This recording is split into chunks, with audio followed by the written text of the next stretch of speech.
Amém? Hoje nós damos início ao nosso novo capítulo do livro de Tiago, o capítulo 3.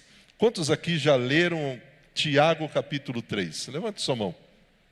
Você deve lembrar o que fala Tiago capítulo 3. Eu vou ler o trecho todo, mas nós vamos ficar somente em 2 versículos hoje, porque o capítulo é extenso e o objetivo é nós estudarmos olhando todos os detalhes dessa carta e principalmente desse capítulo 3, Tiago escrevendo às igrejas que estavam espalhadas, ao público de judeus, em especial. Também havia um enfoque de escrever aos fariseus. Ele traz alguns ensinamentos. E começando o capítulo 3, ele diz o seguinte: meus irmãos, não sejam muitos de vocês mestres, pois nós os que ensinamos seremos julgados com mais rigor. É verdade que todos nós cometemos muitos erros. Se pudéssemos controlar a língua, nós seríamos perfeitos, capazes de nos controlar em todos os outros sentidos. O versículo 3, parou aqui, travou. Isso, 3. Por exemplo, se colocamos um freio na boca do cavalo, podemos conduzi-lo para onde quisermos. Observem também que um pequeno leme faz um grande navio se voltar para onde o piloto deseja, mesmo com os ventos fortes. Assim também a língua, ela é algo pequeno que profere discursos grandiosos. Veja como uma simples fagulha é capaz de incendiar uma grande floresta. Entre todas as partes do corpo, a língua é uma chama de fogo. É um mundo de maldade que corrompe todo o corpo, ateia fogo a uma vida inteira, pois o próprio inferno a acende. E o ser humano consegue domar toda espécie de animal, ave, réptil, peixe, mas ninguém consegue domar a língua. Ela é incontrolável, perversa, cheia de veneno mortífero. Às vezes louva o nosso Deus e Pai, e às vezes amaldiçoa aqueles que Deus criou à sua imagem. E assim, bênção e maldição saem da mesma boca. Meus irmãos, isso não está certo. Palavra do Senhor. Tiago escrevendo àquela igreja, aquelas igrejas espalhadas. E quando a gente olha esse tema da língua, certamente você já conheceu e conhece o poder terapêutico das palavras. Você já passou por uma experiência onde você estava um pouco desanimado, um pouco entristecido, um pouco abatido, e de repente Deus traz alguém que traz para você uma palavra, e aquela palavra, aquilo que aquela pessoa fala, ela te anima, ela te fortalece, ela te coloca para cima, porque a palavra tem esse poder terapêutico de nos ajudar, de nos abençoar, de fazer com que a gente olhe as coisas de outra forma. Quando a pessoa está abatida, triste, desanimada, aflita, sem sonhos, alguém chega com uma palavra oportuna, certeira, que faz com que a pessoa saia daquele estado de tristeza, de angústia, e comece a ter esperança novamente. Então a palavra tem esse poder terapêutico. Entretanto, também nós somos testemunhas de pessoas, famílias, sonhos, histórias que foram destruídos por conta de uma palavra maldita, em um momento impróprio, em um tom errado. E essa mesma palavra que tem poder de ser terapêutico, ela tem o poder de destruir, de ferir, de magoar, de entristecer, de causar feridas. E quantas vezes nós conversamos com pessoas nos nossos atendimentos, e o que a gente percebe é que essas pessoas carregam até hoje palavras que foram malditas a eles, por exemplo, de pessoas que desde a sua infância ouviram dos pais ou dos responsáveis que ela não ia servir para nada.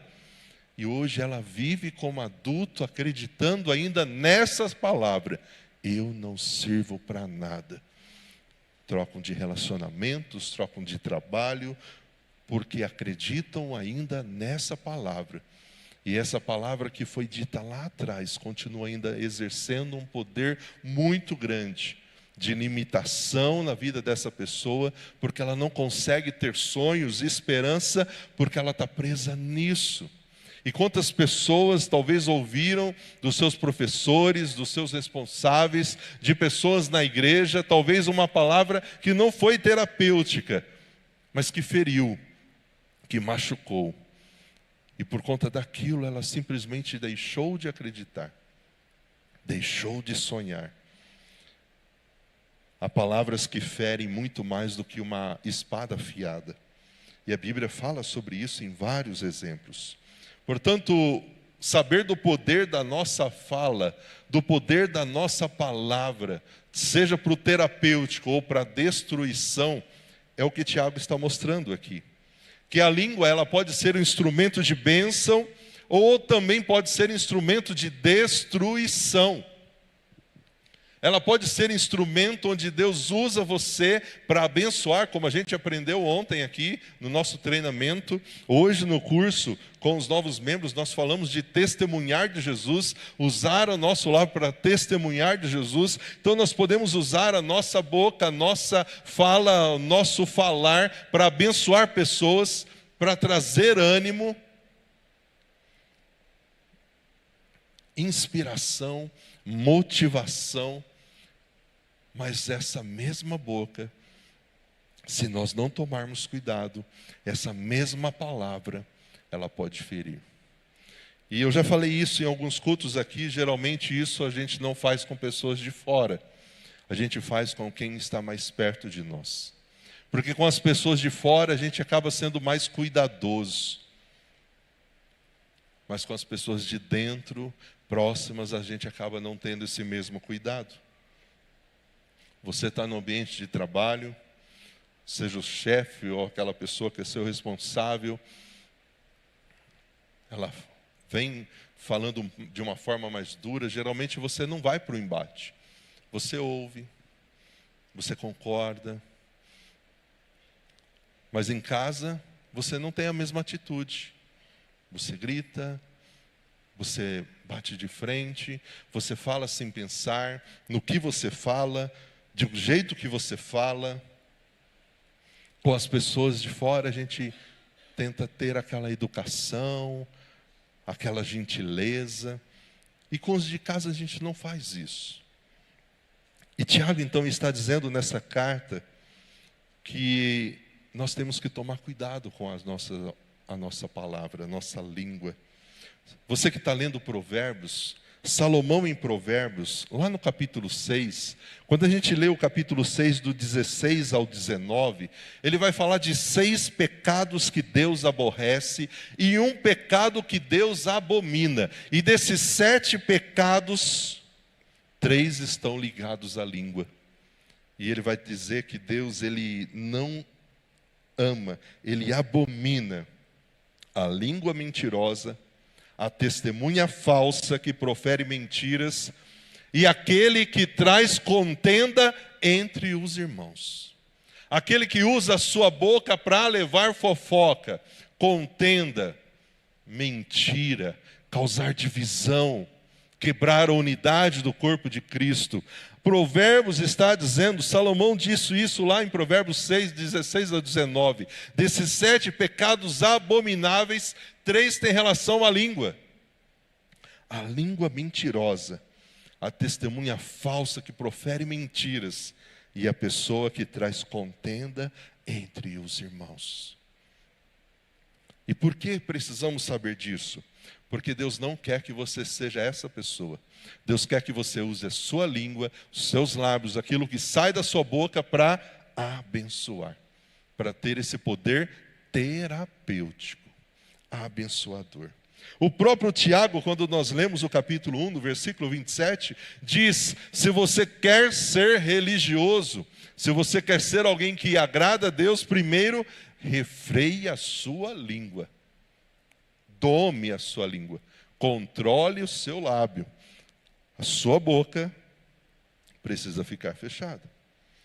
E aí no versículo 1 ele vai primeiro trazer um ensinamento voltado para a liderança. Independente da liderança, aqui ele fala da questão do mestre, do que ensina.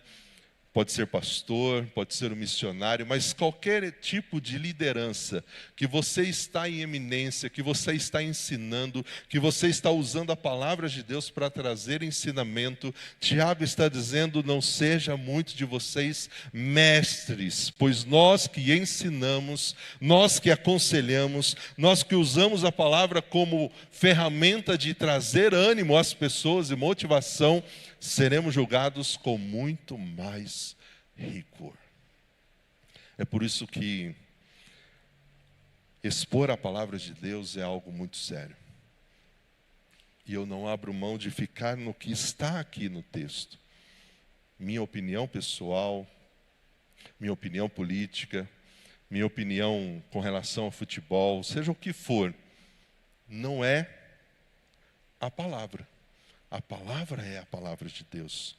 E eu vou ser um dia julgado com muito mais rigor pelo que eu estou ensinando a você. E você como líder, nós como líder da nossa casa, de algum ministério, de um PG, seja qual for a liderança, nós estamos ensinando pessoas. E todos nós aqui ensinamos pessoas. Vocês sabiam disso? Por quê? Porque nós não pregamos o evangelho não só com as palavras. Quando você não fala nada, você está pregando o evangelho de que forma? Com o seu comportamento. Com o seu comportamento. As pessoas, elas talvez não estão lendo a Bíblia no seu ambiente de trabalho, onde você passa muito tempo do seu dia, mas a Bíblia que elas estão lendo é você, o seu comportamento, porque elas sabem que você diz professar uma crença, uma fé. E eles estão olhando para ver se você de fato está vivendo aquilo que você fala que vive. Eu comentei hoje no curso que a minha grande questão, antes de entregar a minha vida a Jesus, é que eu não conseguia lidar com essa hipocrisia de alguns cristãos, que falavam que eram crentes, que falavam que eu precisava mudar de vida, mas quando eu olhava para a vida deles, eu ficava pensando: quem tem que mudar de vida é ele, não sou eu não. Olha a vida que ele está levando, falando que é crente, de igreja. E aí muitas vezes nós perdemos essa noção de como era o nosso olhar antes da conversão. Porque a gente fica num ambiente religioso, vivendo uma vida religiosa, e esquece que nosso comportamento muitas vezes também pode ser bom ou ruim para o testemunho daqueles que estão ao nosso redor. E Tiago está falando sobre isso, porque depois ele já amplia isso para todos os ouvintes, não só para os mestres, não só para a liderança. Ele vai dizer: é verdade que todos nós cometemos muitos erros. Você comete algum erro aqui durante a semana? Você peca ou somente eu? E Tiago está falando que todos nós cometemos um pouquinho só de erros, não é? 1, 2, 3 no máximo, é isso? Nós cometemos, numa outra versão fala que nós tropeçamos muitas vezes. Nós tropeçamos muito. É verdade que todos nós tropeçamos muitas vezes, que todos nós cometemos muitos erros. E como é interessante saber que ele traz isso dizendo que nós tropeçamos em nossa própria língua. Quantas vezes talvez você já ficou envergonhado por ter falado coisas que você não deveria ter falado? Ou por não ter falado o que você deveria ter falado, e você se arrepende talvez de não ter falado. Então, querido, se você tem que usar o seu lábio para abençoar, para demonstrar amor, faça isso enquanto você tem a oportunidade. Tem que falar para alguém que você o ama, faça isso. Hoje, não deixa para amanhã. Tem que falar para alguém o quanto essa pessoa é importante para a sua vida, o quanto essa pessoa já te abençoou, faça isso hoje. Como eu fiquei feliz de ter tido a oportunidade de um dia pegar a dona Marlene. Dona Marlene foi usada por Deus para me trazer a verdade do Evangelho. Chegou uma época que eu me escondia dos crentes da classe, da escola, do ensino médio, porque eu não aguentava mais aquele povo me chamando para ir para a igreja. Comecei a me esconder na biblioteca. E a dona Marlene, bibliotecária presbiteriana, me pegou um dia e falou: menino, eu quero te fazer um desafio. Eu lembro que eu falei para ela: ó, se for de igreja, eu estou feliz com a minha igreja, estou satisfeito e eu não quero saber de religião. Ela falou: é de religião mesmo. E naquela época eu falei qual era a minha religião. Ela falou: e foi exatamente essa pessoa que escreveu esse livrinho. E ela me deu um livro com um desafio: a religião do Papa versus as Sagradas Escrituras. E ela falou: faz esse desafio, depois a gente conversa. E eu fiz esse desafio sozinho em casa, olhando na palavra, comparando com aquele ex-padre que havia se convertido, tinha colocado naquele livro. E um dia não resisti. No quarto de casa, me ajoelhei e entreguei a minha vida a Jesus, porque eu entendi que a Bíblia estava com razão. E Dona Marlene já não estava mais na escola, já bem velhinha. Ela ia para a feira com o carrinho dela de feira, o carrinho segurava mais ela do que ela o carrinho. E uma vez eu parei ela e falei: Dona Marlene, talvez você não vai lembrar. Essa época eu já era pastor lá na Betel. Falei: mas Deus usou a senhora para me dar aquele livrinho. Ela ficou livrinho, ela nem lembrava, coitada. Mas eu pude agradecer a ela pela oportunidade dela ter sido usada por Deus para me dar aquela literatura. Então, querido, você pode usar a sua palavra, a sua língua, para abençoar alguém. E se você tiver essa oportunidade, faça isso. Faça isso. Mas talvez você se arrepende, porque você falou que não deveria falar, e não porque você não falou. E a Bíblia diz que a palavra é um laço para o homem, por isso nós temos que tomar muito cuidado com ela. Falar sem pensar no que nós falamos é como você pegar um saco de penas, ir para um monte bem alto e soltá-las. Não tem como juntá-las novamente. Não tem como você dizer, falar, e depois você chegar para a pessoa e falar assim: não foi o que eu quis dizer. Você falou, saiu, você feriu, você machucou. Por isso, Tiago está dizendo: olha, nós cometemos, nós tropeçamos em muitas coisas, nós erramos. E olha o que ele diz: se nós pudéssemos controlar a língua, nós seríamos perfeitos. Se a gente conseguisse dominar esse órgão tão pequeno que faz um estrago tão grande, nós seríamos perfeitos. Perfeitos. Uma palavra falada é como uma flecha lançada. Não tem como trazer de volta. Você já lançou. Você já soltou. Tiago está nos dizendo que precisamos controlar a língua. Porque se nós não controlarmos a língua, ela vai controlar o corpo inteiro. O corpo inteiro. Pelas nossas palavras seremos inocentados ou seremos condenados.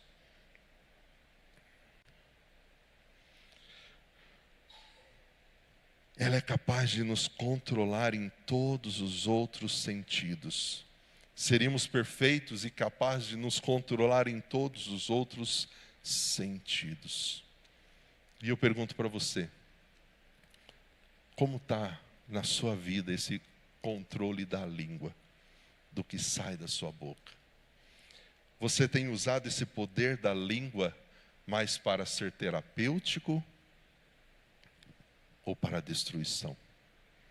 Querido, se você está aqui nessa tarde, é porque Deus quer que nós, como igreja do Senhor, usemos a nossa boca, a nossa língua, as nossas palavras, mais para o poder terapêutico.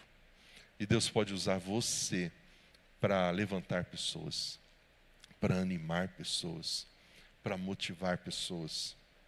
Seja falando, seja escrevendo numa mensagem, de um aplicativo, mas use as oportunidades para trazer ânimo, motivação. Talvez você não tenha visto isso, mas quando eu olho hoje a nossa sociedade, a nossa realidade, pessoas para desmotivar, pessoas para colocar para baixo, pessoa para deixar a gente desanimado, já tem um monte, não tem?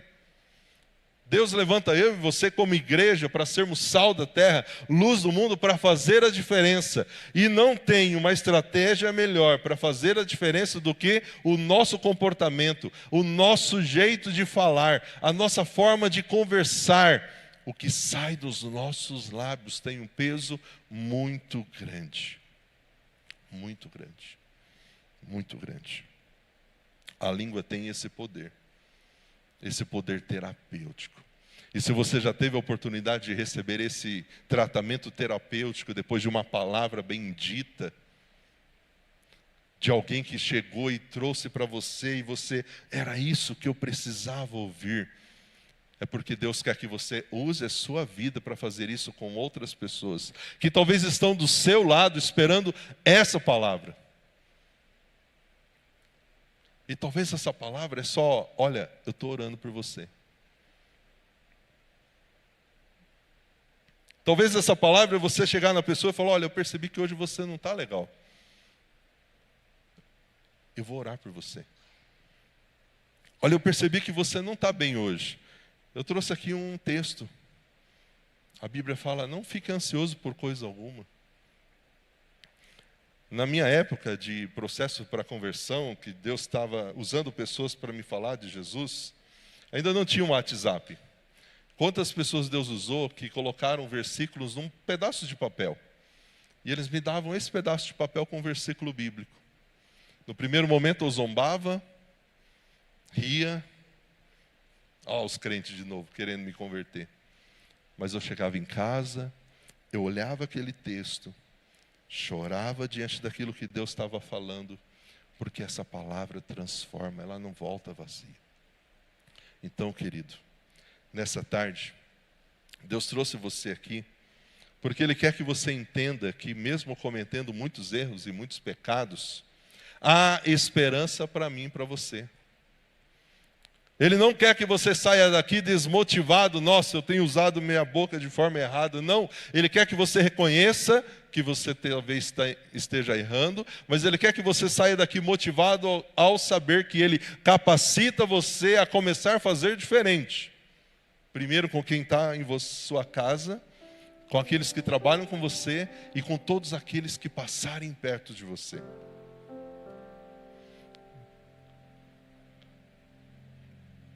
Luciana muitas vezes me fala, nossa, mas para você todo mundo é irmão? Eu vou em alguns lugares e eu falo, ô irmão. E a pessoa olha. Uma vez eu participei de um treinamento, e eu fui com o pastor, a gente saiu do ambiente que estava tendo treinamento, foi no supermercado, e aquele pastor fez algo que me impactou. Eu falei, nossa, esse camarada tem evangelismo na veia.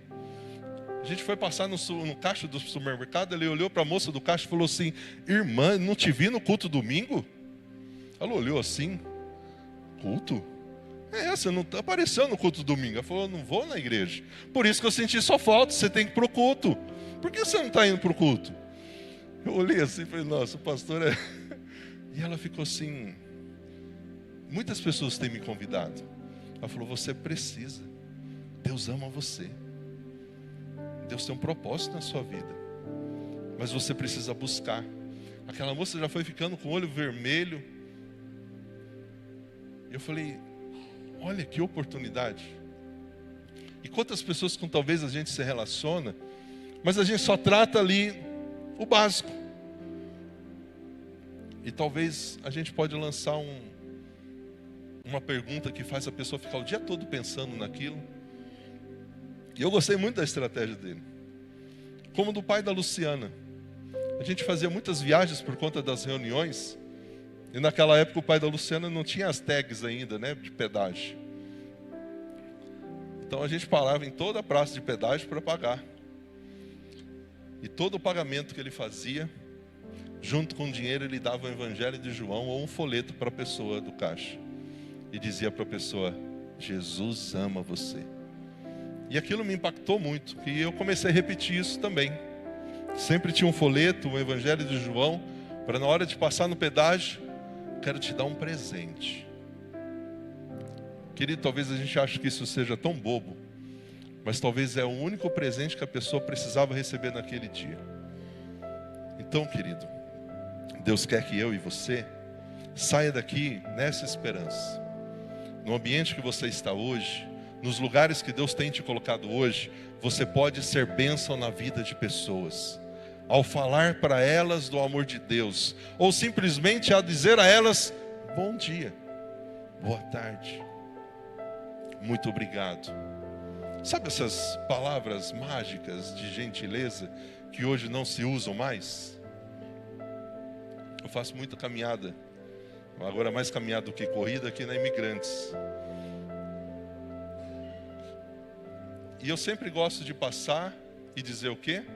Bom dia. Bom dia. Tanto que alguns a gente já fez até amizade. Quando eu não olho para dar bom dia, a pessoa olha, bom dia. E a gente continua a caminhada.